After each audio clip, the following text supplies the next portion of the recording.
Hello everyone, welcome to my YouTube channel geography group. हमारा class 9 social science SST का revision batch चल रहा है, जिसमें हम chapter wise most important questions discuss करें। मोस्ट इंपॉर्टेंट क्वेश्चंस जो आपके एनुअल एग्जाम में आने की पॉसिबिलिटी सबसे ज़्यादा है।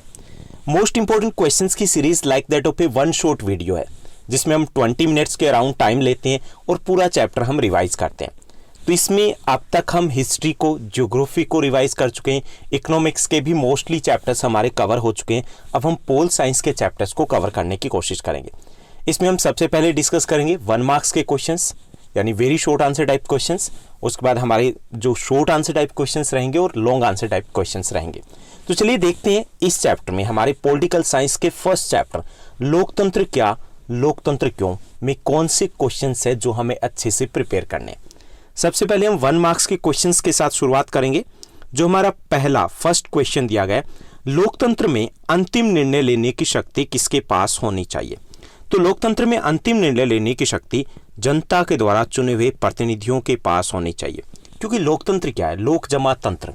लोक का अर्थ होता है लोक और तंत्र का अर्थ होता है शासन, यानी लोगों का शासन। अब लोगों का शासन कब होगा? जब जनता के हाथ में शक्ति होगी, जनता के हाथ में वो पावर होगी। पावर कब होगी? क्योंकि हमने प्रतिनिधियों को चुना है। अगर उनके पास शक्तियां नहीं है, अगर वो कोई निर्णय नहीं ले सकते, तो लोकतंत्र ही नहीं हुआ ना। तो लोकतंत्र सही अर्थों में तभी होगा जब जनता ने जिन प्रतिनिधियों को चुना है उनके पास अंतिम निर्णय लेने की शक्तियां होनी चाहिए, न कि अधिकारियों के पास। उसके बाद दूसरा जो क्वेश्चन मोस्ट इंपोर्टेंट में बनता है कि लोकतांत्रिक सरकारें निर्णय कैसे लेती है। एक बहुत इंपॉर्टेंट फीचर होता है कि लोकतांत्रिक सरकारें होती है बेहतर निर्णय लेती है। तो वो कैसे लेती है? तो ये व्यापक चर्चा के उपरांत निर्णय लिए जाते हैं। जैसे निर्णय लेने से पहले बहस होती है, मीडिया में भी चर्चा होती है, जनता में भी चर्चा होती है, उनकी भी राय को सामने रखा जाता है, फिर संसद के दोनों सदनों में चर्चा होती है। तो व्यापक चर्चा के बाद कोई भी निर्णय लिया जाता है। इसलिए हालांकि थोड़े से निर्णय देरी से लिए जाते हैं, लेकिन बेहतर निर्णय लिए जाते हैं। तो कैसे निर्णय लिए जाते हैं? व्यापक चर्चा के उपरांत। उसके बाद हमारा थर्ड क्वेश्चन जो बनता है इस चैप्टर से 1 मार्क्स में, यह किसने कहा लोकतंत्र जनता का, जनता के लिए, जनता द्वारा शासन है। तो ये अब्राहम लिंकन ने कहा है, जो अमेरिका के पूर्व राष्ट्रपति रहे हैं। ओके, तो उनके द्वारा कहा गया। ये एक इंपॉर्टेंट डेफिनेशन भी बनती है लोकतंत्र की। लोकतंत्र जनता का, जनता के लिए, जनता द्वारा शासन है। उसके बाद 4th क्वेश्चन रहेगा, लोकतंत्र की परिभाषा दीजिए। तो लोकतंत्र शासन का एक ऐसा रूप है जिसमें शासकों का चुनाव जनता करती है। यानी लोकतंत्र क्या है? एक सिंपल सी परिभाषा देनी है। एक अच्छी परिभाषा आपके पास हमेशा होनी चाहिए कि लोकतंत्र शासन का एक सा रूप है जिसमें शासकों का चुनाव जनता करती है। या आप यूं भी कह सकते हो कि लोकतंत्र जनता का शासन है। आप यूं भी लिख सकते हो लोकतंत्र 2 शब्दों से मिलकर बना, लोक जमा तंत्र। लोक का अर्थ होता है जनता और तंत्र का अर्थ होता है शासन, यानी कि जनता का शासन है वो लोकतंत्र है। या अभी हमने अब्राहम लिंकन की परिभाषा की कि लोकतंत्र जनता का, जनता के लिए, जनता द्वारा शासन है। तो कोई भी एक परिभाषा आपके अच्छे से तैयार होनी चाहिए, क्योंकि ये आपका 100% क्वेश्चन है, एग्जाम में रहने वाला है। उसके बाद 5th जो हमारा क्वेश्चन बनता है इस चैप्टर में से, भारत में आम चुनाव कितने वर्षों के बाद होते हैं। ये आप सभी को पता, बेहद ईजी क्वेश्चन है। तो 5 वर्षों के बाद होते हैं। आम चुनाव की बात की जा रही है। हालांकि कभी कभी मध्यावधि चुनाव भी होते हैं। मध्यावधि चुनाव होते हैं जब किसी भी सरकार के पास, किसी भी दल के पास बहुमत नहीं होता, तो उस वक्त बीच में चुनाव करवाने की नौबत आ जाती है। एक बाई इलेक्शन भी होते हैं। बाई इलेक्शन होते हैं कि किसी भी प्रतिनिधि ने, चाहे वो MP हो या MLA हो, उसने अगर त्याग पत्र दे दिया है, उसकी मृत्यु हो गई है, तो उस सीट के ऊपर जो इलेक्शन होंगे वो बाई इलेक्शन कहलाते हैं। उसके बाद 6th जो क्वेश्चन बनेगा 1 मार्क्स में इस चैप्टर से, वो रहेगा सार्वभौमिक वयस्क मताधिकार किसे कहते हैं। सार्वभौमिक वयस्क मताधिकार, जिसको हम इंग्लिश में बोलते हैं यूनिवर्सल एडल्ट फ्रेंचाइज। तो इसमें लोकतंत्र में बिना किसी भेदभाव के प्रत्येक नागरिक के पास एक समान वोट डालने का अधिकार होना सार्वभौमिक वयस्क मताधिकार कहलाता है। यानी कि सभी नागरिकों को बिना किसी भेदभाव के, चाहे वो क्षेत्र के आधार पे हो, रंग के आधार पे हो, धर्म के आधार पे हो, या लिंग के आधार पे हो, भाषा के आधार पे हो, किसी भी आधार पर बिना किसी भेदभाव के जब एक समान वोट डालने का अधिकार दिया जाता है, तो उसे बोलते हैं सार्वभौमिक वयस्क मताधिकार। ओके, हमारे देश में भी ऐसा है। हर भारतीय नागरिक जिसकी आयु 18 या 18 वर्ष से अधिक है, उसको वोट डालने का अधिकार है, और वो एक समान अधिकार है। ये नहीं कि किसी के वोट की वैल्यू ज्यादा होगी, किसी की कम होगी, एक समान है। तो हमारे यहाँ पर सार्वभौमिक वयस्क मताधिकार है। उसके बाद 7th जो क्वेश्चन बनता है कि भारत में कौन वोट डाल सकता है। तो भारत में प्रत्येक भारतीय नागरिक, पहली कंडीशन है वो भारतीय ही होना चाहिए, यानी कि बांग्लादेशी आएगा, पाकिस्तानी आएगा, चाइनीज आएगा, वो भी वोट डाल सकता है। भारत का नागरिक होना चाहिए, जिसकी आयु 18 वर्ष या उससे अधिक है, वो वोट डाल सकता है। हालांकि कुछ परिस्थितियों में अगर कोई पागल है, दिवालिया है या फिर गंभीर किस्म का अपराधी है, उसको वोट डालने से रोका जा सकता है, लेकिन वो भी कुछ परिस्थितियों में। अदरवाइज प्रत्येक भारतीय नागरिक जिसकी उम्र 18 वर्ष या 18 वर्ष से अधिक है, वो वोट डाल सकता है। उसके बाद 8th जो क्वेश्चन रहेगा 1 मार्क्स में, लोकतंत्र में शासक का चुनाव कौन करता है? तो लोकतंत्र में हमने अभी डिस्कस किया था कि लोकतंत्र में शासक का चुनाव है वो सभी वयस्क मतदाता करते हैं, यानी जनता करती है। तो अगर आपके पास MCQ क्वेश्चन है, काफ़ी सारे विकल्प दिए गए, तो उसमें कई बार दिया जाता है सभी वयस्क मतदाता, तो हमें इसको चुनना है। अदरवाइज अगर जनता दिया गया तो जनता करती है, क्योंकि सभी वयस्क मतदाता कौन है? जनता ही तो है। उसके बाद 9th जो हमारा क्वेश्चन बनता है 1 मार्क्स में, कि इस देश में, किस देश में महिलाओं को मताधिकार प्राप्त नहीं है? हमें बताना है कि किस देश में महिलाओं को वोट डालने का अधिकार प्राप्त नहीं है। तो सऊदी अरब है, जहां पर आज भी महिलाओं को वोट डालने का अधिकार प्राप्त नहीं है। उसके बाद 10th क्वेश्चन बनेगा। 10th क्वेश्चन है, एक व्यक्ति एक वोट का क्या अर्थ है? तो एक व्यक्ति एक वोट का अर्थ है कि लोकतंत्र में प्रत्येक नागरिक के पास एक वोट का अधिकार होना चाहिए और एक वोट का एक समान मूल्य होना चाहिए। ओके, तो एक व्यक्ति एक वोट और एक मूल्य, इस तरीके से बोला जाता है कि लोकतंत्र में एक व्यक्ति एक वोट एक मूल्य होता है, यानी हर नागरिक के पास एक वोट डालने का अधिकार होता है और हर वोट का एक समान मूल्य होता है। चाहे वो PM हो या PN हो, वोट एक ही माना जाएगा। ये नहीं कि प्रधानमंत्री जी हैं तो उनके वोट 10,000 काउंट होंगे, और कोई आम आदमी है तो भाई गरीब है वो तो एक ही वोट माना जाएगा, ऐसा नहीं है। सबके वोट की वैल्यू एक जैसी होती है। 11th क्वेश्चन जो बनता है इस चैप्टर में से 1 मार्क्स में, डेमोक्रेसी किस भाषा से लिया गया? डेमोक्रेसी जो शब्द है वो किस भाषा से लिया गया? तो ये यूनानी भाषा का शब्द है। तो ये थे हमारे इस चैप्टर के मोस्ट इंपॉर्टेंट 1 मार्क्स के क्वेश्चंस, जो आपके पिछले एग्जाम में, जो प्रीवियस ईयर्स के एग्जाम्स की बात करें, उसमें रिपीट होते रहे और इस बार भी रिपीट होने के पूरे चांस रहेंगे। अब हम सेकंड सेगमेंट में चलते हैं। सेकंड सेगमेंट में हम आपके शॉर्ट आंसर टाइप क्वेश्चंस की बात करेंगे, जो 3 मार्क्स के क्वेश्चंस है। इसमें पहला हमारा क्वेश्चन बनता है कि लोकतंत्र की सफलता के लिए आवश्यक 4 तत्वों का वर्णन कीजिए। लोकतंत्र है वो कामयाब हो, इसके लिए 4 महत्वपूर्ण कारक होते हैं।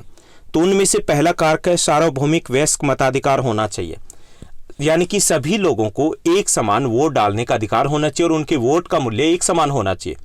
ये सबसे पहले जरूरी है। अगर सबको एक समान वोट डालने का अधिकार नहीं है तो उसको हम लोकतंत्र ही नहीं कह सकते। जैसे सऊदी अरब है, वहां हालांकि लोकतंत्र नहीं है, लेकिन अगर दे भी दिया जाए, सिर्फ पुरुष है वो अगर सरकार को चुन ले, तो क्या हम उसको लोकतंत्र कहेंगे? नहीं कहेंगे।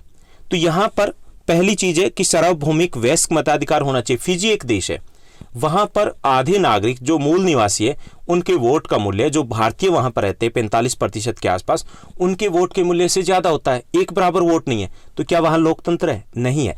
तो लोकतंत्र की सफलता के लिए पहली कंडीशन ये होती है कि सार्वभौमिक वयस्क मताधिकार होना चाहिए, यानी कि सबको एक समान बिना किसी भेदभाव के वोट डालने का अधिकार होना चाहिए। दूसरी कंडीशन होती है एक व्यक्ति एक वोट एक मूल्य का सिद्धांत लागू होना चाहिए, यानी हर व्यक्ति को एक वोट है उसका मूल्य भी एक जैसा होना चाहिए। जैसे फिजी है, वोट डालने का अधिकार दे दिया गया, लेकिन वहां पर क्या है? एक समान वोट वैल्यू नहीं है।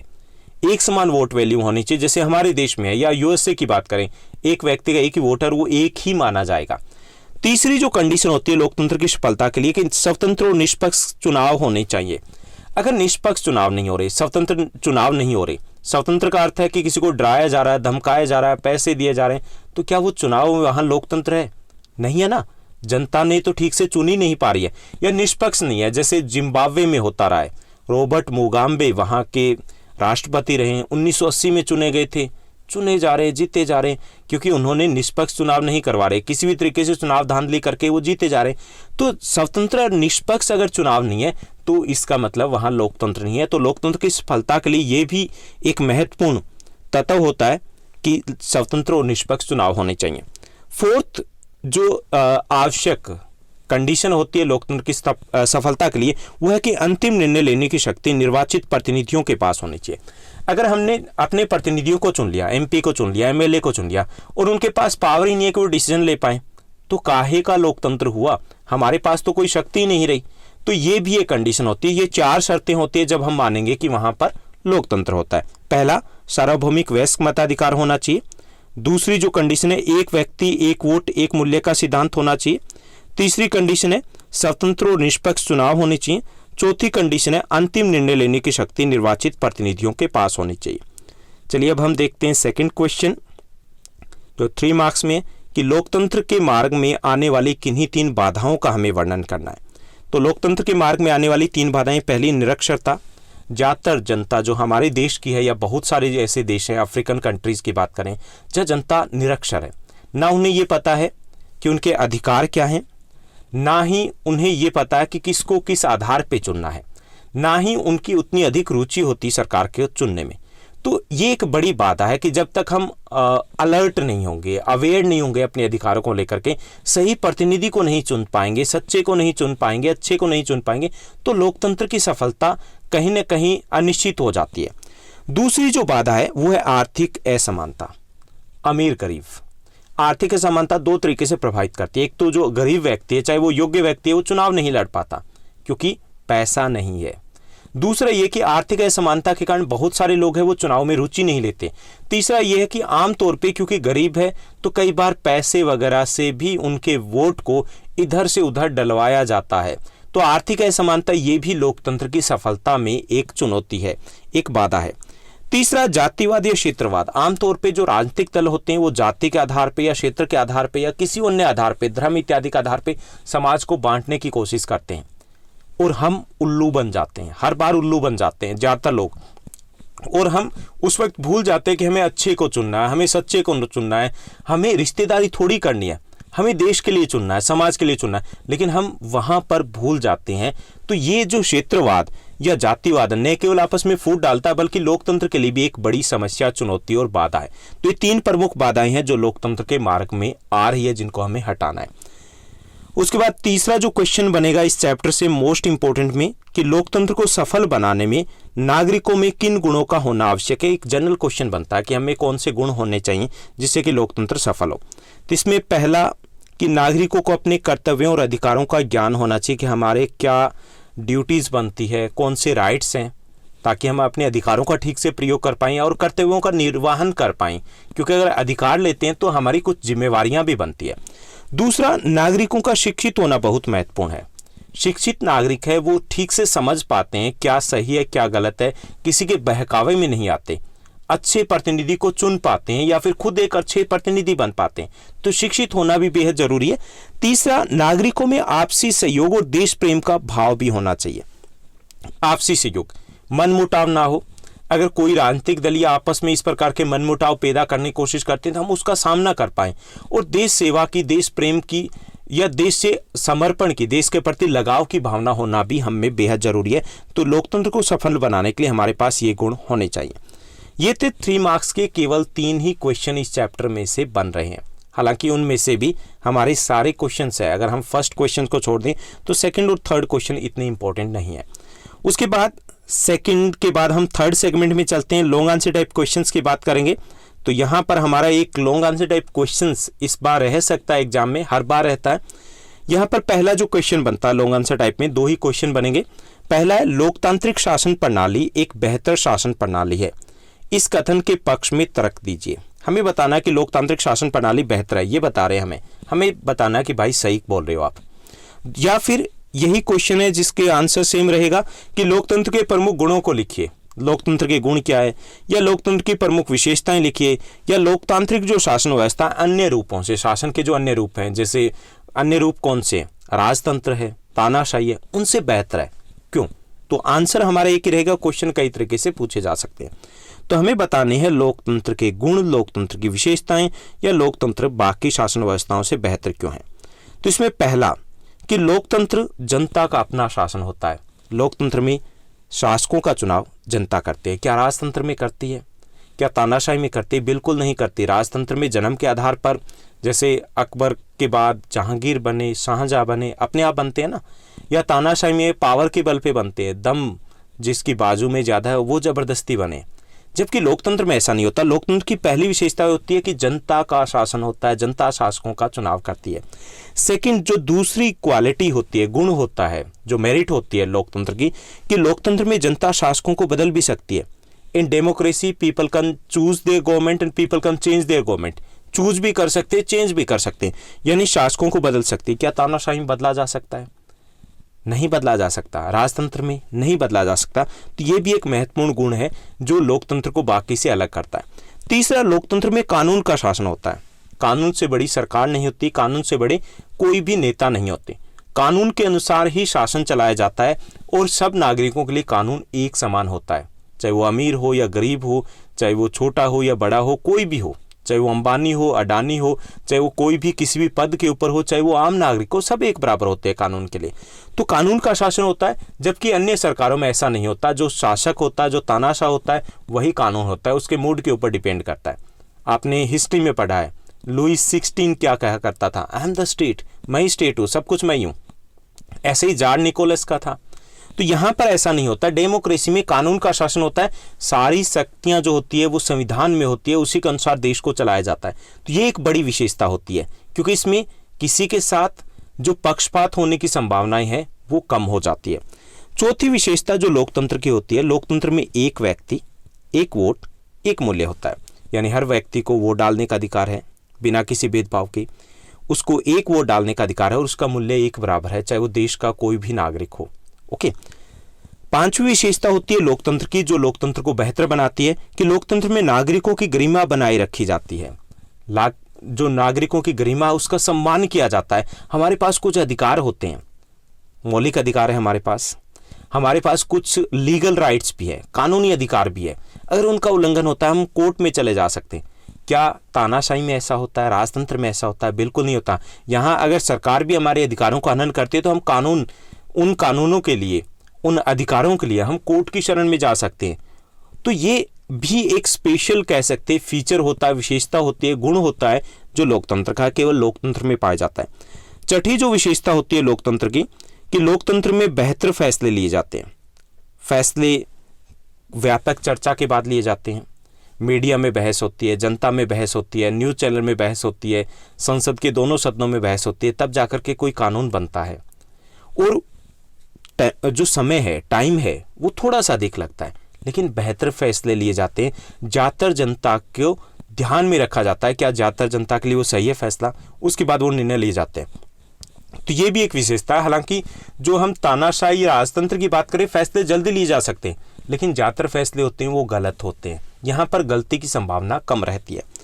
सेवंथ जो विशेषता होती है लोकतंत्र की, जो बेहतर बनाती है लोकतंत्र को, लोकतांत्रिक सरकार ज़्यादा जिम्मेदार और जवाबदेह होती है। जिम्मेदार या जवाबदेह होती है सांसद के प्रति, संसद के दोनों सदनों के प्रति जवाब देना होता है इनको। कानून के प्रति, संविधान के प्रति, संविधान के अनुसार कार्य करना होता है इनको। मीडिया को जवाब देना होता है, जनता को जवाब देना होता है। 5 वर्षों के बाद इलेक्शन होते हैं, उस वक्त इनको वो जवाब लेके आना होता है कि उन्होंने क्या किया और क्यों किया। तो यहाँ की जिम्मेवार जो सरकार होती है वो ज़्यादा जिम्मेवार होती है, ज़्यादा जवाबदेह होती है। जबकि नॉन डेमोक्रेटिक जो गवर्नमेंट होती है, गैर लोकतांत्रिक जो सरकारें होती हैं, वहाँ पर ऐसा नहीं होता है, क्योंकि इलेक्शन ही नहीं होना होता, वहाँ पे कोई मीडिया ही नहीं होती जो उनके ऊपर उंगली उठा पाए। यहाँ पर ऐसा हो सकता है। तो यहाँ की सरकार जो होती है, एक बड़ी विशेषता है कि ज़्यादा जिम्मेदार और ज़्यादा जवाबदेह होती है। 8वीं जो विशेषता है लोकतांत्रिक सरकार की, कि लोकतांत्रिक सरकार वैध सरकार होती है। आपने न्यूज़पेपर में पढ़ा होगा, वैध अवैध कब्जा कर लिया। अवैध होता जो इलीगल होता, कानून के खिलाफ होता। वैध होता जो कानून के अनुसार। ये सरकार वैध होती है, जबरदस्ती नहीं थोपी है, ऊपर से नहीं टपक पड़ी है, हमने चुना है, हमारी सरकार है। तो ये भी एक बड़ी विशेषता होती है लोकतांत्रिक सरकार की। तो ये विशेषताएं हैं, यही गुण हैं, और यही इस सरकार को बाकी अन्य शासन व्यवस्थाओं से बेहतर बनाते हैं। ये इस चैप्टर का मोस्ट इंपॉर्टेंट क्वेश्चंस हैं। उसके बाद हम नेक्स्ट क्वेश्चन की बात करेंगे। सेकंड जो मोस्ट इंपॉर्टेंट क्वेश्चंस में बनेगा आपके 5 मार्क्स में, कि लोकतंत्र के विपक्ष में तर्क दीजिए। लोकतंत्र के दोष या कमियां हमें बतानी है। यह आपका 3 मार्क्स में कई बार पूछा जाता है, 5 मार्क्स में भी पूछा जा सकता है। तो पहली जो कमी होती है लोकतंत्र की, लोकतंत्र में नेता बदलते रहते हैं। इलेक्शन हुआ, एक पार्टी गई, दूसरी पार्टी आ गई, मंत्री पहले गए, दूसरे गए, तो इससे अस्थिरता पैदा होती है। लंबे समय के लिए योजनाएं नहीं बनाई जाती, बना ली जाए तो उनको ठीक से लागू करना मुश्किल हो जाता है जब नेता ही बदलते रहे। तो एक कमी ये मानी जाती है कि इसमें अस्थिरता होती है, लंबे समय के लिए विकास योजनाएं वो ठीक से नहीं चल पाती। दूसरी जो कमी होती है कि लोकतंत्र में नैतिकता का अभाव होता है। चुनाव जीतना होता है, और चुनाव जीतने के लिए कुछ भी करते हैं, वो शाम दंड भेद सब कुछ इस्तेमाल करते हैं, उसमें कीचड़ उछाले जाते हैं एक दूसरे के ऊपर। तो यहाँ पर नैतिकता नहीं रहती, क्योंकि अंतिम जो प्रमुख उद्देश्य हो जाता है राजनीतिक दलों का वो चुनाव जीतना है, बाय हुक और बाय क्रुक। तो ये भी एक कमी माने जाती है कि यहाँ पे नैतिकता नहीं होती, एक दूसरे को बदनाम किया जाता है, झूठे आरोप लगाए जाते हैं, साजिशें होती है। तो ये एक कमी कह सकते हैं लोकतंत्र की। तीसरी जो कमी है, फैसले देरी से लिए जाते हैं। बेहतर फैसले लिए जाते हैं, नो डाउट अच्छे फैसले लिए जाते हैं, लेकिन समय बहुत अधिक लगता है। 1 वर्ष 2 वर्ष भी लग जाते हैं किसी भी डिसीजन को फाइनल लेने के लिए। तो ये भी एक कमी है लोकतंत्र की। जो चौथी कमी या दोष हम लोकतंत्र का कहेंगे कि यहाँ पर चुनाव प्रणाली काफ़ी खर्चीली होती है। चुनाव होते हैं हर 5 वर्ष के बाद होते हैं, बीच में मध्यावधि चुनाव भी होते हैं, तो बाई इलेक्शन भी होते हैं। यहाँ पर करोड़ों रुपए लगते हैं जो विकास के कार्यों में लगाए जा सकते हैं। चुनाव प्रचार जो प्रणाली है वो काफ़ी खर्चीली होती है। साथ ही साथ ये तो सिर्फ ऑफिशियल डेटा है, अनऑफिशियल अगर इलेक्शन कोई लड़ता है, एमएलए लगता है, तो 50 करोड़ से 100 करोड़ तक लगा रहा है। अब इस वक्त कहाँ से क्या करेगा वो 100 करोड़ रुपए लगा के? करप्शन करते हैं ज़्यादातर, सभी नहीं लेकिन काफ़ी सारे इस चीज़ को, करप्शन को बढ़ावा मिलता है। जब पैसा लगा है तो उसको वसूलेगा तो भ्रष्टाचार को बढ़ावा मिलता है। तो ये भी एक कमी मानी जाती है कि कई बार अधिक खर्चा किया जाता है इलेक्शन में और उसके बाद उसको वसूलने के लिए भ्रष्टाचार का सहारा लिया जाता है। उसके बाद 5वीं जो कमी लोकतंत्र की मानी जाती है कि निरक्षरता के कारण जनता सही शासकों का चुनाव नहीं कर पाती। कि जनता के हाथ में बागडोर होती है शासकों का चुनाव करने की, लेकिन जनता है उनकी रुचि नहीं है, निरक्षर है, उन्हें पता नहीं है कि उनको किस प्रकार के शासक चुने। उनको आसानी से बहलाया जाता है, फुसलाया जाता है, उल्लू बनाया जाता है और चुने जाते हैं कुछ और। तो ये भी एक कमी मानी जाती है कि जनता के हाथ में बागडोर तो है लेकिन उसे ये पता नहीं कि किसको सही से चुनना है। तो ये थी कमियां जो लोकतांत्रिक सरकार की है या उनके दोष। तो ये था आपका काफ़ी आसान चैप्टर और बहुत इंपॉर्टेंट चैप्टर आपका, क्योंकि इसमें से क्वेश्चंस आपके रहने हैं लेकिन ईजी भी है। उम्मीद करता हूँ आपको अच्छे समझ में आया होगा। अगर आपको ये वीडियो अच्छी लगी तो इसको लाइक और शेयर करना मत भूलिएगा। साथ ही साथ आपने हिस्ट्री के आपके चैप्टर्स हैं, आपके ज्योग्राफी के चैप्टर्स हैं, इकोनॉमिक्स के चैप्टर्स हैं, वो ऑलरेडी डिस्कस कर लिए। तो आप उसके लिए यहाँ पर लिंक दे दिया जाएगा डिस्क्रिप्शन में, उसको देखिए, या फिर आप प्लेलिस्ट में जाइए, वहाँ पर class 9th SST most important questions दिए गए, वहाँ पर आपको हिंदी और इंग्लिश मीडियम दोनों में मिलेंगे। साथ ही साथ आपके लिए मैप वर्क हम ऑलरेडी डिस्कस कर चुके हैं, क्लास 9, 10th मैप वर्क में आप उसको फाइंड आउट कर सकते हो। All the best, thank you, bye bye, have a nice day.